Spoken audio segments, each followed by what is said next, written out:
Bom dia a todos vocês. Vamos pedir a proteção do Senhor Deus, que Ele nos abençoe, que Ele esteja presente em nossas vidas, que Ele encaminhe as coisas boas em nossas direções e também que nos proteja de todo o mal, tanto material quanto espiritual. Que Ele nos dê sabedoria para entender a sua palavra, explicar corretamente aos outros e também para vivê-la. Hoje é dia da nossa comparação e nós vamos comparar Mateus, Marcos e Lucas, porque é uma comparação cronológica. E neste tempo em que a gente está analisando a Bíblia, apenas esses 3 apóstolos estão checando no mesmo assunto. Então nós vamos ver que começou com a sogra de Pedro estando acamada com uma febre muito alta e Jesus foi chamado para realizar a cura. Entrando Jesus na casa de Pedro, viu a sogra deste de cama com febre. Mateus 8, versículo 14. A sogra de Simão estava de cama com febre e falaram a respeito dela a Jesus. Estando ele em pé junto dela, inclinou-se e repreendeu a febre que a deixou. Ela se levantou imediatamente e passou a servi-los. Lucas 4, versículo 39. Hoje comparando Mateus, Marcos e Lucas, vendo que eles estão falando praticamente a mesma coisa, mas a finalidade é descobrir o que é que está adicionando dessas informações. Então nós vemos que Jesus estava entrando na casa de Pedro. Marcos não nos dá nenhuma informação. E Lucas vai dizer, estando ele em pé junto dela, inclinou-se e repreendeu a febre.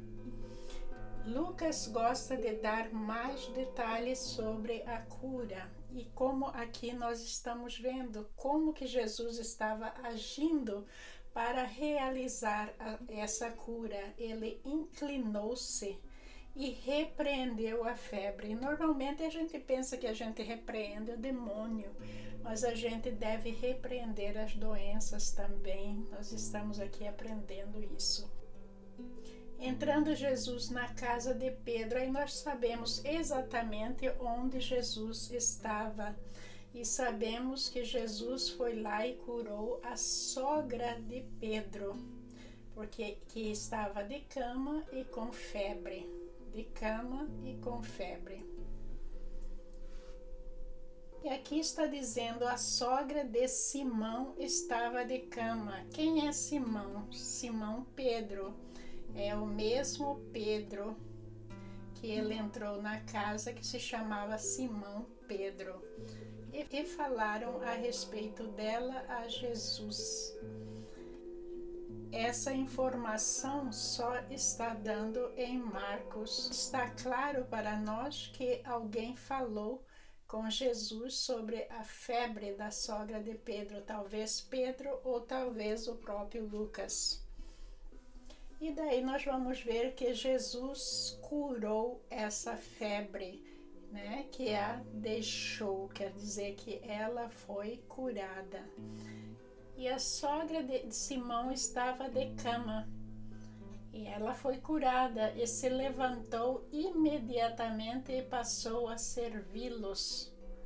Aqui uma ideia de que se a pessoa recebeu a graça da cura, eles devem imediatamente levantar e começar a servir a Jesus Cristo. A informação essencial para nós é que Pedro era casado. É comum a gente ver certas religiões em que a pessoa pregando não pode se casar. Mas veja que isso foi uma pergunta para o apóstolo Paulo. Alguém perguntou a Paulo, será que eu posso também levar a minha esposa cristã junto comigo na viagem para servir ao Senhor? E veja que o apóstolo Paulo não foi desfavorável à pergunta. E essa pessoa ainda citou Pedro como sendo casado. Mas a esposa de Pedro não foi muito citada no Evangelho. Por quê? Por causa da condição da mulher naquela época. A mulher sempre era direcionada pelo homem, era o homem que levava a palavra de Deus. Se ele estava fazendo o seu trabalho, a mulher ficava ali por trás, apoiando, fazendo aquilo que ela podia para ajudá-lo. Aqui comparação entre Mateus e Marcos. Tomando-a pela mão, a febre a deixou, e ela se levantou, começou a servi-lo. Então ele se aproximou dela, tomou-a pela mão e ajudou-a a levantar-se. A febre a deixou, começou a servi-los. Aqui eu pus separado dos outros porque não cabia na mesma tela, fica difícil de ver, né? Tomou-a pela mão, a febre a deixou.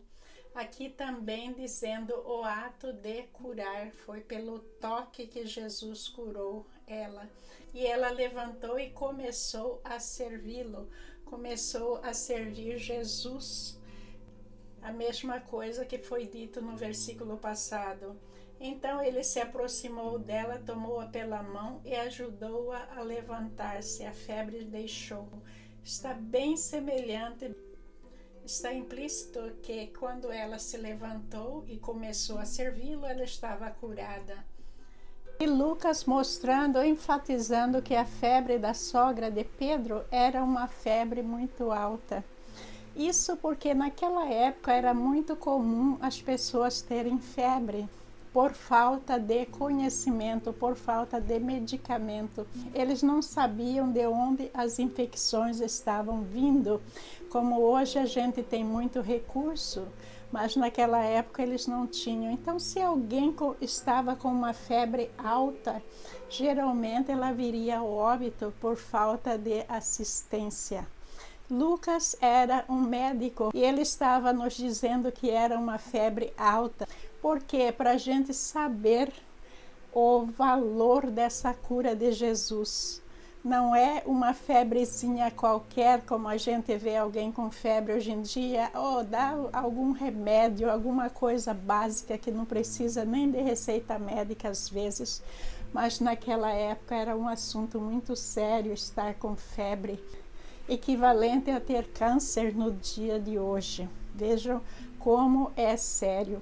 E daí a cura de Jesus Cristo foi com a imposição das mãos. A gente não pode esquecer que Jesus tinha começado o seu ministério recentemente, que ele tinha chamado os apóstolos para seguir, com a promessa de fazê-los pescadores de homens.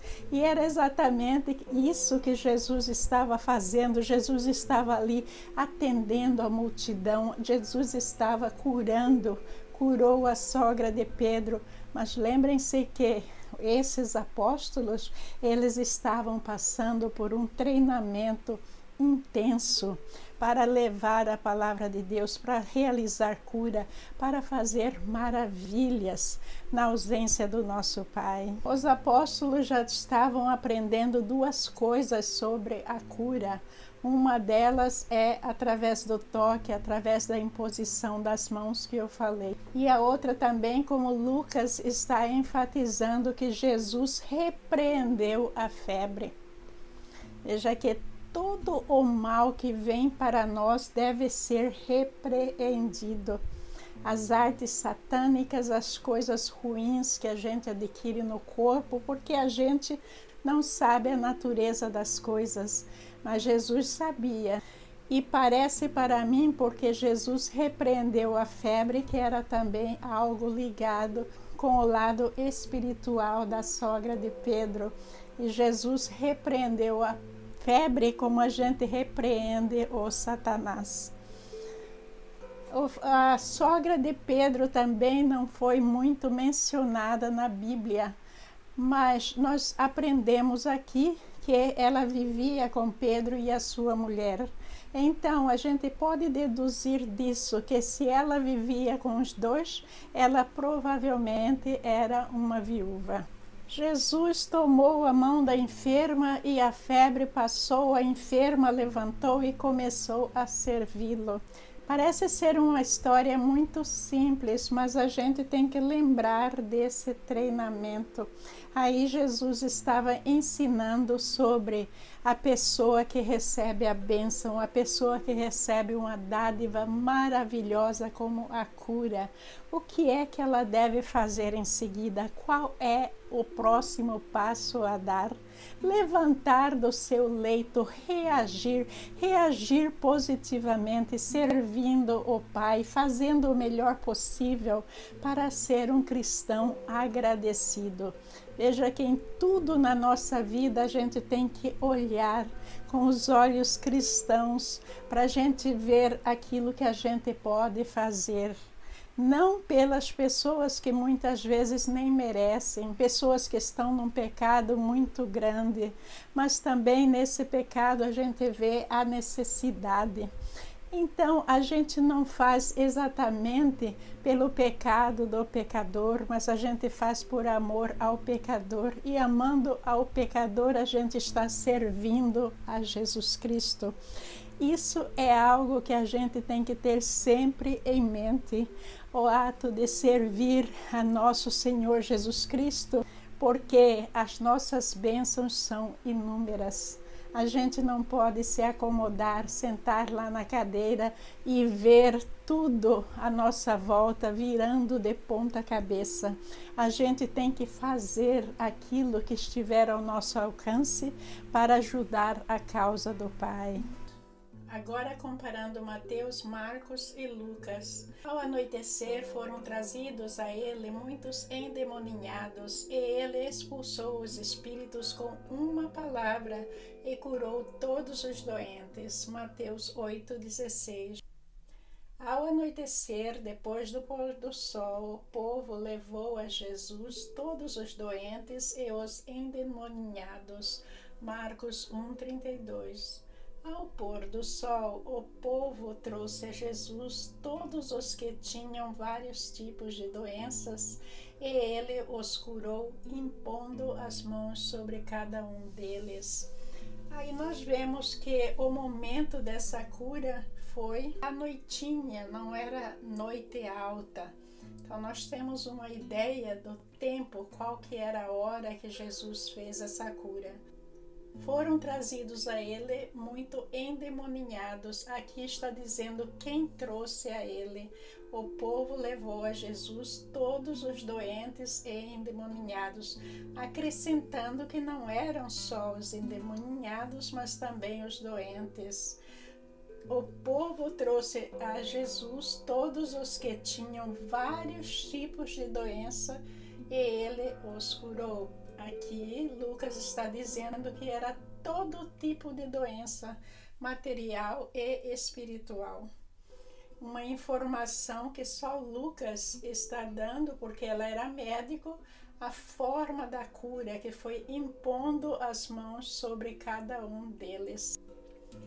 E aí nós vamos ver que a fama de Jesus está crescendo cada vez mais para ter essa quantia de gente vindo para ser curado de doenças materiais e espirituais. E ao anoitecer eles trouxeram endemoninhados, pessoas com espíritos, pessoas com todo tipo de doença, e diz aí a palavra que toda a cidade estava em frente da casa de Pedro. Isso é para a gente ver que a multidão era incontável, tinha muitas gentes lá. Então aí reside a coisa maravilhosa de Jesus estar curando, de Jesus estar trazendo o bálsamo, o alívio para todo esse povo, mas também por outro lado entra as artes satânicas, porque Jesus começa a ser notado como alguém que está trazendo um bem imenso para esse povo tão sofrido, como alguém que está jorrando sobre eles a bênção da cura, que muitos pereciam sem medicamentos, sem assistência, não tinha hospital, gente, não tinha nada, as pessoas morriam em suas casas. E quem tinha capacidade de ver um médico, que naquela época tinha um conhecimento muito precário, já era uma bênção. Imagina aparecer um ser tão sublime como Jesus Cristo e apenas tocando a mão desta pessoa, esta pessoa é curada de uma febre muito alta. Apenas colocando a sua mão sobre a cabeça de alguém enfermo, essa pessoa seria curada. Então, esse outro lado da inveja do trabalho de nosso Senhor Jesus Cristo, esse outro lado do ciúme do seu trabalho começa a crescer ali.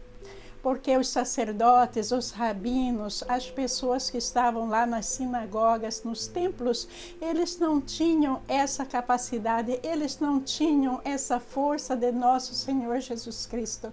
Então vocês veem que desde o começo o problema desse povo pagão com nosso Senhor Jesus Cristo, dos falsos profetas, dos falsos cristãos, foi aumentando como uma bola de neve.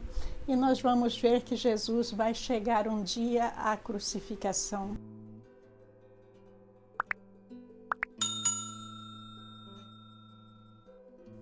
Além disso, de muitas pessoas saíam demônios gritando: "Tu és o Filho de Deus". Ele, porém, os repreendia e não permitia que falassem, porque sabiam que ele era o Cristo. Lucas 4:41. Toda a cidade se reuniu à porta da casa e Jesus curou muitos que sofriam de várias doenças. Também expulsou muitos demônios. Não permitia, porém, que estes falassem, porque sabiam quem ele era. Marcos 1, versículos 33 e 34. Começando, está dizendo que muitas pessoas, e aqui toda a cidade à porta da casa. Quer dizer que havia uma multidão de pessoas à porta da casa de Simão Pedro. E Jesus curou muitos que sofriam de várias doenças, também expulsou muitos demônios. Aí, novamente, repetindo que Jesus curou doenças materiais e espirituais, inclusive retirando, expulsando demônios. E os demônios que saíam do corpo das pessoas, eles saíam gritando: "Tu és o Filho de Deus". Nós vimos no vídeo passado que Jesus não queria a referência do demônio. Jesus tinha muita pouca conversa com o demônio na Bíblia toda. Então, ele, porém, os repreendia e não permitia que falassem. Não permitia, porém, que estes falassem. A gente não deve parar para dar atenção às artes satânicas, ao demônio, mas a gente deve continuar sempre em oração, sempre vigiando e repreendendo. É importante repreender o Satanás com a palavra de Deus, mesmo quando o Satanás está falando algo correto, como "Tu és o Filho do Homem". Jesus nem o permitia que eles falassem. Jesus não queria esse tipo de referência. Jesus não queria se envolver com eles, mas tirá-los das pessoas inocentes e deixá-las livres de todo esse problema. Porque sabiam quem ele era. Quem sabia quem Jesus era? O demônio. "Tu és o Filho de Deus". Eles sabiam.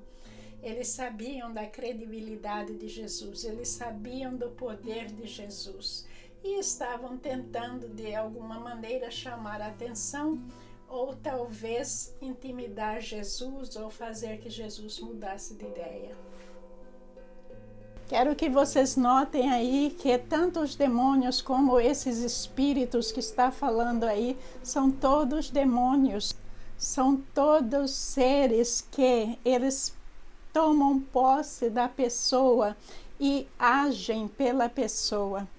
Isso é algo muito sério. A gente tem que trabalhar seriamente em nossa vida como cristão para não dar ocasião a essas forças satânicas. para que a gente mantenha sempre na palavra de Deus, sempre sobre a proteção do nosso Pai. A gente tem que desviar o quanto mais do pecado, porque é através do pecado que nós atraímos essas forças negativas. E às vezes o pecado fica tão grande, a nossa aderência tão grande às forças satânicas, que a gente é até tomado. E aí o Satanás começa a falar usando o nosso corpo. O Satanás começa a atacar os outros usando o nosso corpo. Isso é uma total falta de Deus, mas naquela época não era culpa deles, porque eles estavam na ignorância, eles ainda não conheciam a palavra de Deus. Mas hoje em dia, meus irmãos, nós temos a palavra de Deus a nosso alcance e todos nós temos a capacidade de ler, de discernir, de aprender, de aplicar em nossas vidas. E é isso que nós temos que fazer. Nada mais, porque Deus é suficiente. Então foi essa nossa comparação de hoje, algo muito simples, até repetitivo, mas de muito valor para a gente considerar na nossa vida de hoje, como é que a gente está abrindo as nossas portas, se é para Deus ou se é para o maligno. Temos que tomar muito cuidado, temos que fechar o nosso coração contra todas essas forças negativas, e só através de nosso Senhor Jesus Cristo nós temos essa capacidade. Aceite nosso Senhor Jesus Cristo como seu Salvador, porque Ele é o Filho unigênito de Deus, Ele é o Messias, Ele veio em pessoa para nos livrar das forças satânicas, para nos livrar do Satanás. E Ele também é o caminho, a verdade e a vida. Nós só podemos ir a Deus através de nosso Senhor Jesus Cristo. Glórias a Deus, nosso Pai. Que o seu nome seja glorificado por todos os cantos do nosso Brasil, hoje e sempre. Muito obrigada, meus irmãos, pela sua participação. Muito obrigada por estar aqui. Que Deus te abençoe, que Deus te proteja e que Deus coloque luz na sua vida, luz nos seus caminhos, para que você sempre caminhe de uma maneira segura, de uma maneira firme, sem desviar os seus passos do bom caminho, do caminho do bom pastor, aquele que cuida das suas ovelhas e aquele que conhece todas as suas ovelhas pelo seu nome. Muita paz, meus irmãos. Muito obrigada.